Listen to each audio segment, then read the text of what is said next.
Hello, welcome to The Crossover. So great to have your company. A day of blowouts in the NBL on this Super Sunday. The New Zealand Breakers getting their 11th win of the season a bit earlier on, and then the Southeast Melbourne Phoenix flexing their muscle at John Cain Arena with a big win over the Illawarra Hawks. I'm Drew Jones. Annalie Maley, WNBL MVP, is with us, and Damon Lowry, a championship player with the mighty Wollongong Hawks, the once mighty Wollongong Hawks. Hello.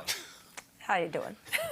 Good to have your company. What do you think of the Phoenix? Dominant early and all the way through, to be honest. Oh, God. Well, Illawarra just couldn't stop the bleeding. They just could not stop the bleeding. Phoenix was scoring from absolutely everywhere. They were shooting the lights out of it. It was just unreal. It was a good game to watch if you weren't an Illawarra Hawks fan. Which I happen to be. No, it was a great win by the Phoenix. Everybody pitched in. Everybody contributed. They rose up for the occasion for Mitch Creek. Mitch was awesome for his 300th game. And when they can play like that, when everybody's contributing, they can be consistent against the better teams, I don't see no reason why they can't go to the Final Four. 7 wins now on the season for Southeast Melbourne Phoenix. 27 points for Mitch Creek in his 300th. 15 points to this man, Ryan Broekhoff. Thanks for your time on The Crossover. An offensive explosion this afternoon. Ryan, how'd that feel? Oh, look, it felt great. Obviously, Creek is 300. We had to get up for. It means so much to this club, to this league, and to the guys in the locker room. We love him, we cherish him, and it was all about doing our best and putting in a good effort for him on his big day.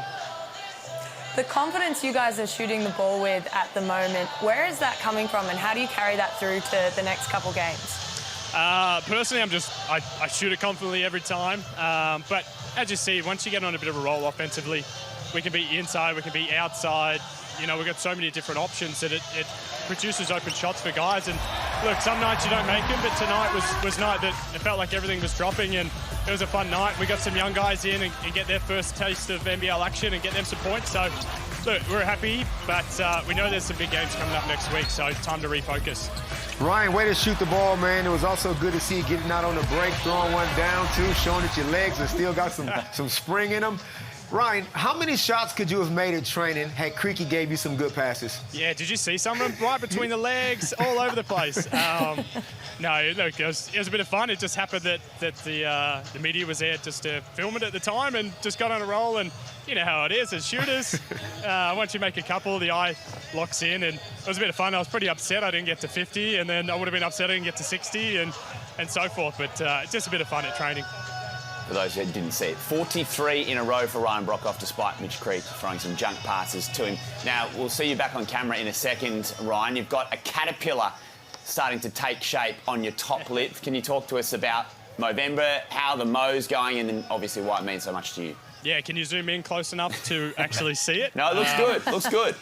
It may be the new look. No, look, it's something that the team's got around. A few of the boys are growing it out and looking pretty terrible with it, like myself. But it's for such a great cause, men's health, men's mental well-being, you know, things that are important to me and things that I've struggled with. So just a small way to contribute and get some donations and support for it. It's been fun, but the wife's ready for me to just get rid of it.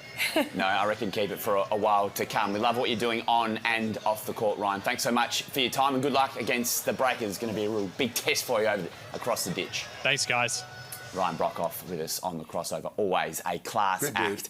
112-78, the win for the Southeast Melbourne Phoenix this afternoon. Just quickly on Illawarra, a familiar face back on the court, Michael Frazier II. I'm happy to see him back. Yeah, what did you think of his input? I thought he was solid. He came back. Obviously, he's in some shape. He came out. He can put the ball on the floor, get to the rack, hit a couple of shots from deep. Hey, look, he's a consummate professional guy. Things went south for him in Perth last season, but he is back, and it's a good pickup for the Hawks. Yeah, so he's been training with the US national team as they build up towards qualification for the next World Cup. So he's been playing with some good basketballers and in a good program and hit a couple of nice shots early, Annalie. Did I hear he said that he was coming in to play a defensive role? Because offensively he was very good tonight, and I think that he's doing exactly what Illawarra maybe needs at the moment, stack some points on the board, but definitely not overwhelming defensively. Offensively, he was very good though. Running up the score today, weren't they? The Phoenix 112 at John Cain Arena, but they, well, not even in comparison to the Breakers, who they were simply superb against a Brisbane team who are a bit listless today. We'll get to that in a moment. Let's just start with the Breakers. 116 points they scored, which is the highest they've scored at that stadium at Spark Arena. 37-point win. What did we think of the Breakers, who've got 11 wins now? The Breakers are for real. We've been saying this for weeks and weeks and weeks. They got every single piece covered. If I had one criticism of the Breakers is you guys foul too much. That's the only thing. Sometimes they get a little bit aggressive. They pick up 2 or 3 fouls in a quarter each player. If they can just kind of take care of that end. But everything else is great by New Zealand. So they're rolling. Yeah, they got the best big man and the best point guard in the league. So that kind of combination, that just, I think that fits very well. What about this pre-game tweet from the Breakers, who are good on socials? Did they go too far here, or is this good bants? Oh, look, I'm sure they did that tongue-in-cheek, of course. But look, if they can take a shot, nobody's taking it personal, are they? That's pretty brilliant. So just to clean up on that game, because it was a really great performance at Spark Arena. Jarrell Brantley, 29 points, 8 boards, 5 assists, was simply superb today. Leafa, 21 points, 4 boards, 5 assists, 3 steals. And Barry Brown Jr., he just played a bit part role with 17 points. He's been superb all season off the bench. They're in a really good space, the Breakers. Brisbane, I just want to give you my 2 cents just before we get to you guys. I haven't played professional basketball like you guys, but I've watched a lot of sport across all leagues. I do it professionally. I watch sport. I've never seen a team, after losing their coach, put in such a woeful, heartless performance as the Bullets today. Heartless? Yeah, that was terrible, wasn't it? I said yesterday, you guys get what you deserve, because that was a farce. I'm sticking to it. I don't even want anybody to use the phrase, it's a circus, because circuses are entertaining. There's clowns and there's food and there's music and all. No, that's a farce what's going on in Brisbane. So it could take the whole season for them to sort that thing out. So I'm expecting more losses of that variety for the rest of the season. I'm going to look on the bright side just a little bit. Just a little bit. Bright side, Maylee.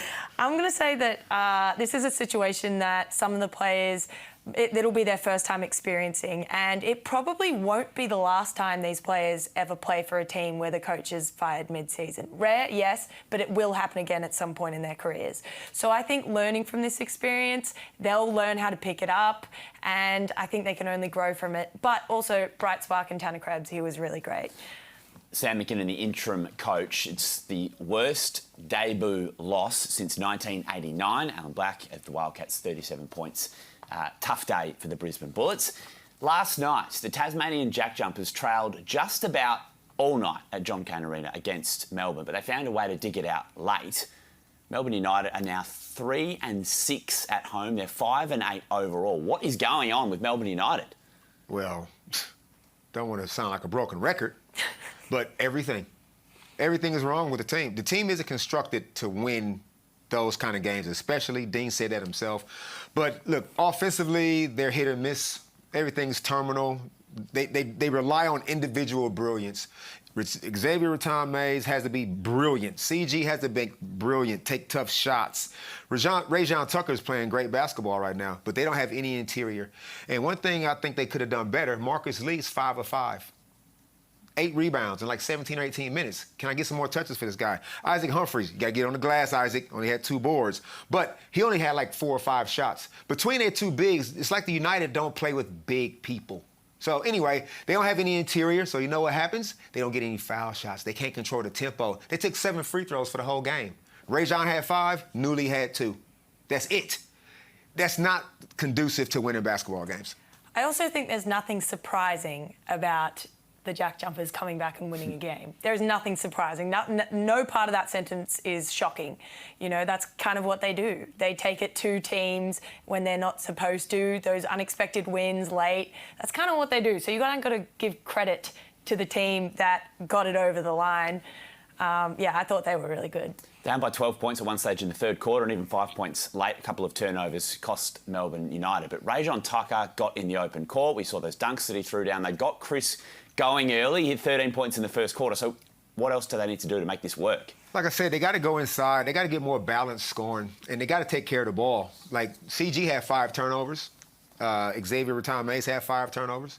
Like, and we can't keep talking about guys who are not there. Shea Illy ain't playing. I don't want to hear it. To quote my buddy Dave Beaver, who says, even if it's a good reason, it's still an excuse. Don't want to hear it. Don't even talk about it. Figure it out. Take care of the basketball. Give yourselves a chance to win late. Hot start on the crossover. Annalie and Damon on fire. Sportsbet at the line is next.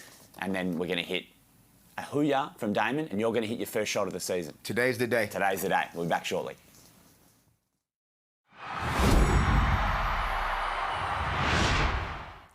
Welcome to At The Line. My name is Simon Legg, and this week I am joined by Josh Jenkins, who has been away for the last couple of weeks. But Josh, it's good to have you back on the It's good to be back, Leggy. I've had a bit of a break, went to Christchurch and Gold Coast, but I'm back and looking forward to seeing what happens, because the NBA season, we've been underway for a few weeks, probably a month now, and some of the good teams have been struggling, but I think we're starting to see the better teams just flex their muscle somewhat. Absolutely, and we've got a pretty big slate of games on Monday that we need to talk about, and the first one is the Warriors and the Timberwolves, two teams who have struggled a little bit, but the Warriors are starting to find their feet. Yeah, you can never quite trust the Timberwolves, can you? No matter what they've had or who they've had over the past 5 or 6 years, you just can't quite trust them, but they've got a young nucleus of players who are good, but not as good as the Warriors. And the player I want to talk about is Klay Thompson. He's finally started to heat up. He was shooting the ball at 33% from three and 36% from the floor not long ago. But his past couple of games, he's been on fire, hitting threes. He made 10 threes the other day in a big game.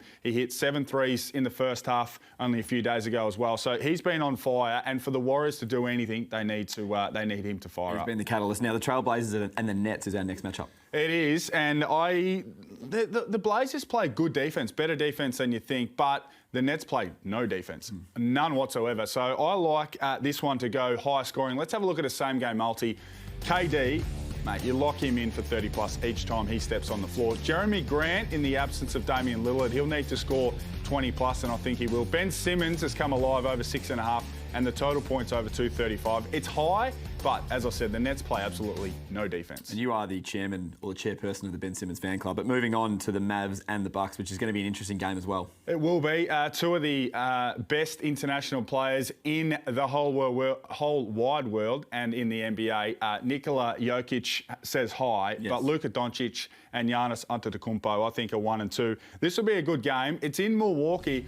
Dallas are plucky. I like Dallas to go into Milwaukee and upset. It's important about Chris Middleton's status. Again, check your lineups there. Luka Doncic to go under 33.5. I think Drew Holiday's going to get in his face, so he'll have to make the open pass. Over 8.5 assists. Giannis Antetokounmpo over 11.5 boards. I think that's a nice, cheeky multi. I like it a lot. And if you want to follow at home, please make sure you do so responsibly.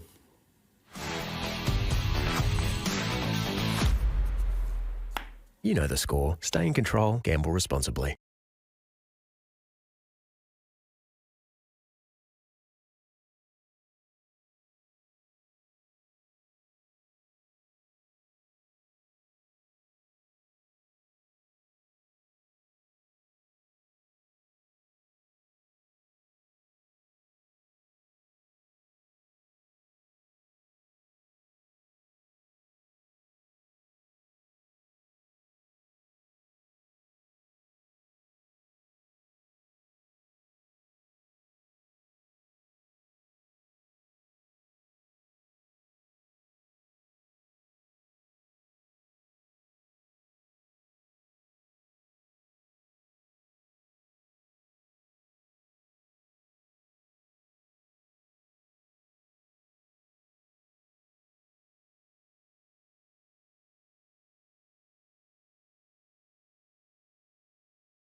The Breakers will last on top of the ladder. It's big boards, big heart. Derek was undeniable in November, constantly using his fearless finisher badge to carve his way to the rim and dominate the paint, just like that. Pardon takes home the 2K23 NBL Spotlight Player of the Month honours after leading the Breakers to the top end of the table in the month of November. He has been superb for the Breakers as an import this season. Welcome back to The Crossover. I'm Drew Jones with Damon Lowry and Annalee Maley. And Damon, it's your time to shine. It's Hooyah. Hooyah, the battle cry of the Navy SEAL. This week I love it because it goes to the little fellas, the youngins out there. Little Harry Mitten. Who's Harry Mitten? This is Harry Mitten right here. 9 years old, under 12. That's Harry number 33, born with 1.5 arms. You can see right there. He's got his left arm just at the elbow there. Now, you talk about playing the cards you're dealt. No whinging, no sooking. He don't know anything else. This is his normal life. And what does he do? I want to play basketball. Yep, I'm going to go out there with the other two-armed kids. I'm going to go out there and have a go. Harry Mitten, I'm smitten with your attitude, man. You ain't out there just making up the numbers neither. This ain't no sideshow. You out there hooping for real. Getting to the basket. I saw the other shots you made, too, when you kind of leaked out on the offense. Make sure you play some defense. But what you just done, you're showing courage, man. At a very young age, you're building habits of resilience, which a lot of adults don't even have. So to the entire Mitten family, and little Harry playing for Footscray, you're gonna make me come down there on a Saturday morning and check you out. Who y'all, little fella? You're a better shooter than me too, Harry. Smitten with Mitten, love it. We've got a massive game tomorrow night in the NBL. Monday Night Hoops actually doesn't get much better than this. Cairns at the Snake Pit hosting the Sydney Kings, going for 18 in a row. We're gonna preview that after the break.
Could this man be the MVP of the NBL? Keanu Pinder is having a tremendous season, and he dominated again against the Breakers, who are one of the best in the league this season. Most improved, MVP. Could it be the same award, the same in one season? He has been superb. Damon, you're shaking your head. Keanu Pinder, though, he is in form. I'm not shaking my head at the way Keanu's playing. Just at how many most improved can you get? Like the most improved of the most improved? Keanu's been sensational this season. Definitely in an MVP consideration. I think he can keep levelling up. I think you can keep improving the most each year. I don't see why that can't be an award. Not only is he playing well, he's confident with how he's going and on social media. What about this? How do you shut down Keanu Pinder? They can't. They won't. Monday Night Hoops on ESPN. It is going to be Keanu Pinder and his Taipans against the Sydney Kings. What do we think is going to happen in this one? I like the way that Cairns rebound. Like, not just Keanu, but they all rebound. Even the guards are out there rebounding as well. And I think that makes a massive difference in how they play, like, hard with, like, a lot of tenacity.